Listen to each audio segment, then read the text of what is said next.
What's up, y'all? It's your girl Sakina, and I'm back with another review. This is my review for the Real Housewives of Atlanta. This is season 15, episode 7. Happy Juneteenth to all my beautiful black people, okay? Today is our day of freedom, so y'all make sure that y'all relax. Do whatever it is that you want to do. Have your red drink. Make y'all's food. You know, we'll be putting some things on the grill today. It is unfortunately very gloomy here in Atlanta. It was thunderstorming at 5 o'clock in the morning, child. My dog had me up because she does not like thunder, so she was all up under me, like from the bottom. No, she wasn't getting in my bed, but she kept jumping on the side of my bed because she was scared. Just wanted to clarify that she don't sleep in my bed.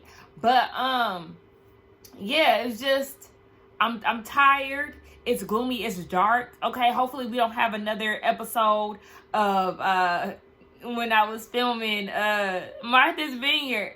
Anybody who watched that review, y'all seen the electricity cut off a few times in the midst of me filming. So hopefully we don't have that situation. It did start sprinkling a little bit just a few minutes ago, but nothing too heavy. So fingers crossed that we don't have that problem yet again. But yes, again, happy Juneteenth to all my beautiful black people. It is our day, okay? I'm working, unfortunately, but that's just because I used all my vacation time up, and the PTO that I do have, I feel like I need to really save that because I want to start stacking my PTO up again.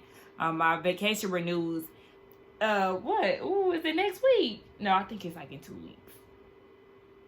Okay, it renews in 2 weeks, but nonetheless, yeah, that's the reason why I was like, yeah, let me just go ahead and work. It's extremely slow at work, so I'm really not doing anything. Trying to with the grocery store and everything, so I'm doing what I want to do today, but also getting packed, okay? Anyway, let's go ahead and get into this review, right? So this episode opens up with Drew Sidora. She's meeting up with this music producer. His name is Rage. She's worked with him in the past.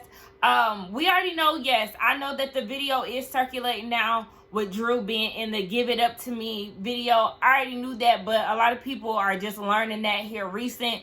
But yeah, Drew was in the scene, as we know, earlier on in the 2000s. She was also in some Young Berg video. Baby, I don't know which one it was because it wasn't the business, because his love interest in that, unless she was like an extra or something, but the love interest in the business was a girl who was singing the chorus. Freak in the morning, freak in the evening, scoop me up and I'll be there when you need me. Y'all, that, I think the business used to be everybody's song. But I'm like, okay, what other Young Berg songs are there? The Sexy Can I Count? Because, I mean, that was Ray J's song, wasn't it? Yeah, I think that was Ray J's song featuring Young Berg. And then he had that song, Hey Sexy Lady, it was nice to know you, but I gotta move on. Child, but listen, we don't feature Young Berg over here, okay? Ever since he got on Love and Hip Hop Hollywood and started showing his, and then we know that he's abusive, allegedly, but we already know the truth, child. Anyway, yeah, we don't feature him, aka Hitmaker. And let me tell y'all something. Speaking of Hitmaker, because yes, he is responsible for a lot of these songs that's circulating out here in the atmosphere. I'm tired of all these sample songs. And I know that sampling has been here before I arrived on this earth in 1999. However, I feel like sampling is just, it's not, they're not using samples creatively enough for me. It's like a very blatant sample of an old song, and then whatever they remaking it to is trash. Like I'm so tired of that. And Young Berg is pretty much famous for that. That's like his thing now. Please, y'all come up with something else. I do not like this new music. I don't. It's a lot of people that I just cannot get down with. I rarely listen to new music. I just can't, unless it's somebody who has a totally different sound compared to what's being played on mainstream. I can't do this no more. Anywho, I just went on a little rant. Yes. So they start talking about how long Drew has been in her relationship. Her and Ralph have been married for 7 years. And he was like, well, me and my wife, we've been together for 27. If you can make it to that 8th year, you know, y'all can do anything. Y'all be married forever. Y'all see the way that she took a gulp of that tea? Yeah, because she know that they ain't going to make it that far. Okay, she's pushing to get her record out there. What's her song called? You Already Know. And they were it's at 30K right now in streaming. She's hoping that this video will catapult them elsewhere. I don't understand why she has her husband as her love interest in the video. Drew, stop. Stop including him in everything. Because as you already know, y'all headed to divorce, right? And you're going to constantly be reminded of him. You're making your way to be in this music industry again, and you keep including him in everything. Your album cover, the video, all of that. Girl, stop. You're losing yourself and your husband. You're trying to do this for yourself, but you're also including him in any and everything. No, ma'am. And this is something that I just randomly thought about. Drew, why is your video shoot supposed to be sexy and all of that, but one of the scenes that the producer was scouting out or director was scouting out was a skating ring? That song don't even give skating ring bop. So already rage is going in the wrong direction. So we see Sanya and Sheree, they down the street from my job at this place called Restore Binding. I was like, okay, it's like one of those freezer little things that you get into, whatever. So Sanya's like, oh my gosh, Sheree, you just got a shout out from Rihanna. I remember when this happened. Baby, listen, Rihanna, my Pisces sister, let's be clear, she a February Pisces though. Okay? My Pisces sister. No, ma'am. No, ma'am. I don't see how you could have ever been here for Sheree. I don't. Sheree don't even like to work. She by Sheree took, what, 14 years? And you know what? I was watching Erica's review yesterday. Shout out to Erica De Niro TV. She made a very valid point when she said that Sheree be wearing sample pieces of She by Sheree. She's very right, because on my last review, I went on, I think it was my last review, I went on shebysheree.com. Yeah, because her and Drew had got into it about the clothes or whatever. Charlie's one of them episodes. They got into it about the bag that Drew wanted. And that bag was not on the website. She had a bag on there, but it was not the one that Drew wanted. And a lot of these outfits that she wears, some of them are not able to be found on the website. She by Sheree, samples by Sheree. That's it. So Rihanna, you can have at it. Sheree, just because Rihanna gave you a shout out, that does not mean what Kandi said was wrong. Because yeah, She by Sheree was not out at the time. So, and it's barely out to this day. I might need to go ahead and do that little freezer thing. Okay, Sonya was running down the benefits and all of that. Okay. Anywho, they're having a conversation about what happened at Courtney's event, to Beat the Bomb. And they want to get together and make sure everybody is good, because the group is feeling divided. They don't understand why the rest of the girls left once Kandi left. Well, it's because ultimately they don't fool with y'all. So yeah, I would have left too. It ain't got nothing to do with me fooling, or not fooling, but it has nothing to do with me following after Kandi or anything like that, baby. I didn't want to come anyway. And then this type of energy after that, a lot of people, those girls don't like Marlo. They don't care for Courtney, minus Drew. Drew could have stayed because that's cousin Courtney. You know, it just met you. And it's by marriage. Anyway, Drew could have stayed. But Mayetta and Kenya, girl, they don't fool with... Well, shoot. Hold on, wait. Because Mayetta said that she was going to be cool. Nonetheless, nobody wants to be in that environment anymore. The mood is killed. And at this point, no. I'm going to go home because I ain't want to come in the first place. So, yeah, they're doing a... So Gucci party, everybody shows up in their Gucci, and Sanya wants to take the time out to talk to Kandi one-on-one because she feels like Kenya and Drew may have given her the wrong information. No, they didn't actually.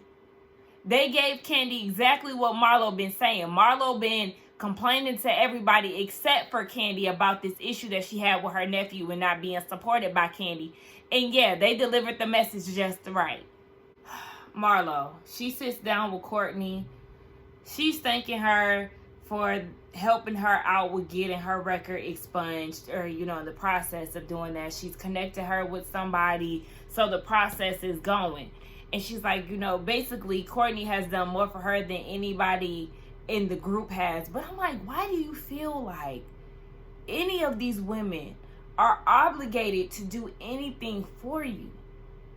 And let's not forget, Kandi tried to help you with getting your own show. So it's like, come on, Marlo. This is getting old. It's getting tired. It's getting weird. It's confusing. It's sad. It's sickening. It's lazy. It's boring. Come on. Literally find, if this is the storyline that you want to go with getting your record expunged, go that route. But this Kandi situation, you feeling like none of the girls have never done anything to help you. Why? Why would you, Marlo Hampton, think that any of these women would go the extra mile to help you? Kandi has already done that, and she didn't have to, because y'all's relationship, y'all were never that close, honestly. If you go through the seasons of Housewives, y'all never really were friends like that. So, come on. What are you even talking about? Kenya, she don't have to do a Chaz thing for you, for sure. Drew just got here and she ain't really got no money. Sheree, you know, she brokey too, so I don't know what you expect. I knew we were going to get this parallel scene. So we see Sanya meeting up with Kandi at OLG. And Kandi is like, I'm about to stop messing with you and your homegirls, okay? You, because I feel like you're riding the fence. And Sanya is saying she doesn't want her relationships to affect any of them. But Sanya, the thing is, what Kandi is saying about you is definitely true. First of all, you lied when she called you out on your first outing, saying that you defended her when it came down to Courtney, saying that she, you know, brought the hood out or whatever the case. When it came down to that exclusive club or whatever the hell they was at, you laughed and kiki. You laugh and kiki when it comes down to Sheree and Marlo saying stuff. But when it comes down to them, the other side giving that same energy, then you want to feel some type of way. When Drew was calling, Drew called Marlo something like a hoe or something like that. Not necessarily a hoe, but she was, you know, calling her something along those lines. Then Sanya, no, we're not doing that. We're not doing that. Okay, well, understand that your friend brought this on herself, and you don't have that same energy when it comes down to Kandi and them. So stop trying to act like you're Kenya, Sheree. I mean, I said Kenya, Sheree. Kandi, Kenya, Drew. You're not that cool with them. You're on the side of Marlo, Sheree, and I guess Courtney. And that's fine. But stop trying to act like you're friends with both of them when really you're on this side more than you're on this side. That whole riding the fence thing with you, it doesn't work because you don't know how to be in the middle and diffuse from both sides. You're only trying to cover up and cape for this side. It don't work that way. You faking, you phony. Marlo, Courtney actually asked a valid question. Why didn't you say anything to Kandi before? Your excuse is because you haven't seen her. This happened in 2020. Y'all, what? They filmed during the pandemic. I can't remember the exact date of when her nephew passed, but y'all filmed together. You had just seen her at City Winery. Let's say that this happened after filming Wrapped. Let's say that after last season. What was last season?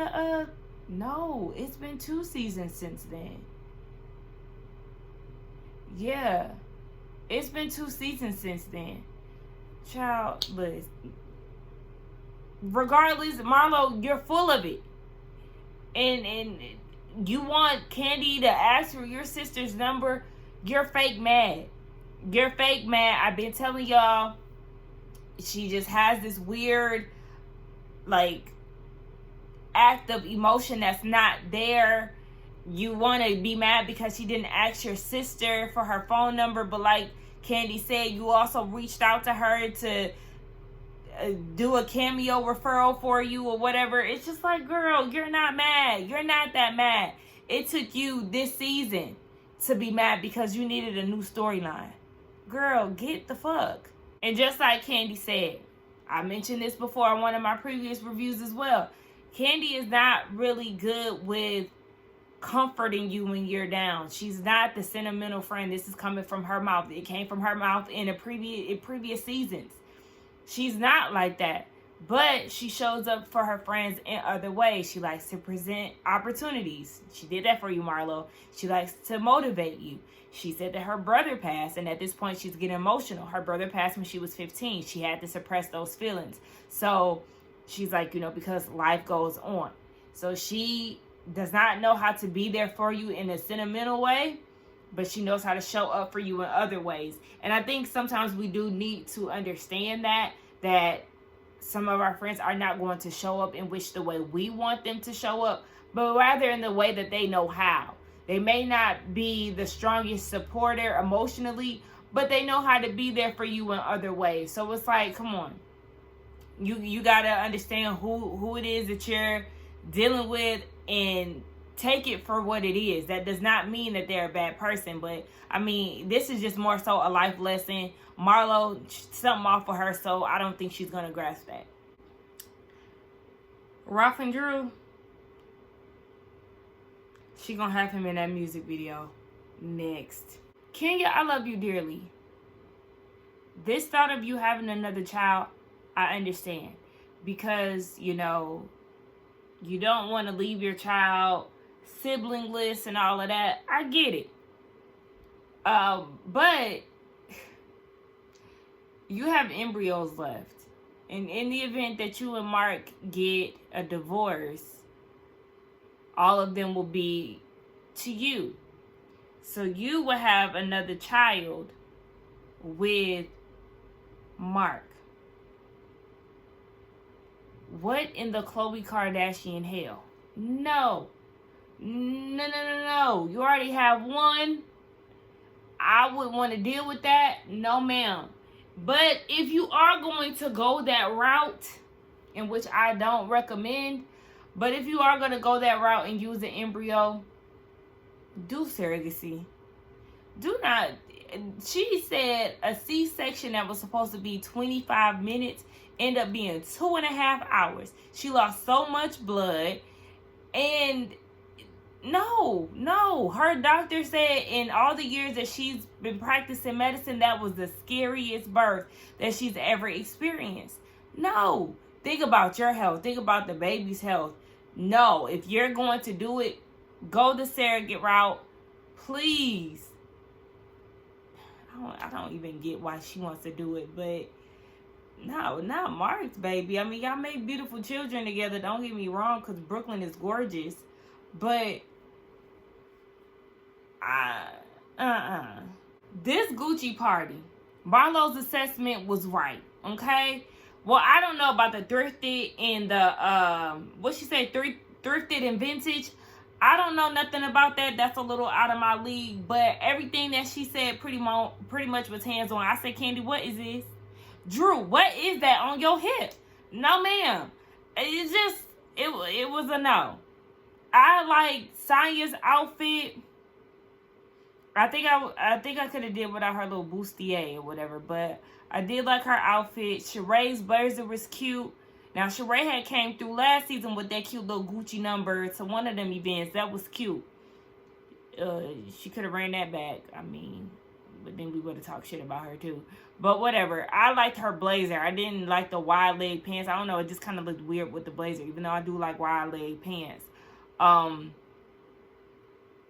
don't know. I just wasn't feeling everybody's look. Collectively, yeah, it gotta look bootleg as hell. So at this point, Sheree is like, I gathered y'all here. We know that she did this little rap for the invitation. Kandi said that Sheree used to be a rapper back in the day. I don't know how true that is, but y'all let me know if y'all know anything about that. But she over there fake crying, talking about, she has an individual relationship with all the girls and she just wants to get back to having fun. I was like, Sheree, where's the tears? And what is this? What is this? Do you really have an individual relationship with a lot of the girls? Because Kandi don't fool with you. You and Drew barely like each other. And sometimes, I don't know if you and Kenya friends. I don't think y'all friends, but Kenya keeps saying y'all friends, so I don't know. but you are not the glue to the group, so cut it out. So they get to trying to squash beefs around the table. Courtney wants to start with Kandi. You know, the whole situation that they had at the party, it was just unnecessary. They both agreed that it was stupid. Kandi said that she did appreciate during the beat the bomb thing, amidst it all, or I said amidst. I don't know. I'm kind of sleepy, but that might be the word to use or whatever. But, you know, along with all the things going on, Courtney did go out to see if Kandi was okay. So, you know, they're squashing whatever issues that they had. And then you have Kenya and Sanya. Sanya's like, I want to talk to you, Kenya. She just feels like the friendship that she wants to have with Kenya isn't always reciprocated. Kenya said it's because she can't trust her. She said that Sanya went on Watch What Happens Live, and she was asked about her butt, or a viewer asked Sanya about Kenya's butt, and she said that, you know, according to what Marlo said, she doesn't know if it's real or not. And Kenya's issue is she's not getting the same loyalty that Sanya gives Marlo. So she was like, there's different ways that you could have worded that. But the thing is, Kenya, let's get into it. Like, I know I've been saying this for a minute. A lot of people have been saying it for a minute. That ass is fake. That ass is fake. You need to put that on priority list to get that fixed. I don't know if that's like ass shots. I think it is shots. That's the thing, because, or an implant, something. It's like one of the older ass installments. You know, now we have BBLs, fat transfers, but I'm feeling like this is like one of the earlier, but injection situations. It's not your real butt, sis. So we need you to just fess up to it, and then we can move on. Then people can't, you know, throw it in your face so much because you've already owned it, you've claimed it. Like, come on, let's go that way. Sanya talk about, so y'all not gonna resolve y'all issues with Marlo? No. They Kenya was like, I mean, you always talking shit. You always provoking people. You always got something to say. Like, and you're not innocent in this, Marlo. You're not. So because you're speaking in a lower tone today, because you're not that rowdy today, it doesn't change anything. You can't coexist with these women because for some reason their presence eats you up, especially when they're not giving you attention. That's when you lash out like a child and you start going at them unwarranted. So you don't know how to handle yourself around Kenya and Kandi, especially. So you saying all of this, but yeah, that's why Kenya's over there getting a Heimlich maneuver done by Sheree, because she got bullshit stuck in her throat. It's really Sheree saying that Kandi always have her people speaking for her, what they're doing, wiping her butt too. Not too much. Because you was a Kim Zolciak stan. You was a slave to that white lady. Okay? So I'm going to need you to not do too much. I need you to actually zip it, Sheree. And then on top of that, it's like, this don't have nothing to do with only Kandi. So even when they try to make it seem like they're just following Kandi, they have their own issues with Marlo too. So this is not just to follow the leader. Marlo has been coming at Kenya for years. She just was all up in Drew's face. They have their own issues with her. And this is the problem. Y'all keep trying to make it seem as if Marlo is the saint or she's innocent in this case, and she ain't. This episode made me sleepier than I already am. So please, let's get some better episodes, because I'm going to stick beside Housewives of Atlanta. At the end of the day, I am. But I'm tired. We talking about the same thing over and over and over and over and over and over again. I'm just trying to review Martha's Vineyard. So we got that out the way. Be sure to check us out tonight on the Whether You Like It or Not panel, hosted by Scotty by Nature TV. Okay? I will see y'all in the next one. Don't forget to like, comment, and subscribe. Bye.